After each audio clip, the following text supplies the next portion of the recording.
Air mata Rhoma Irama menetes di ultah soneta 48. Wasiat. Jika saya meninggal tidak ada lagi soneta. Punya nama besar di dunia hiburan.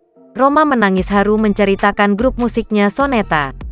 Ia diketahui jika Soneta baru saja berulang tahun yang ke-48 tahun sebagai The Voice of Muslim. Soneta dan Rhoma Irama menjadi satu kesatuan yang melegenda di musik Indonesia. Rhoma menyampaikan doa apa saja yang ia panjatkan kepada Tuhan mengenai Soneta Group. Selepas acara selesai, Rhoma mengungkap Soneta dibangun 50 tahun lalu oleh 8 orang. Namun dikatakan Rhoma, 7 orang dari 8 pendiri tersebut sudah meninggal.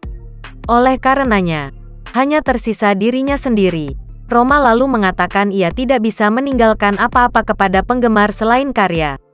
Rencana pemakaman tersebut, kata Rhoma, sudah disampaikan kepada keluarga dan rekan-rekan untuk dijadikan sebuah wasiat. Mengingat perjuangan Rhoma terhadap Soneta, banyak cerita ketika malang melintang di dunia musik. Jangan lupa subscribe, share, komen, dan like ya!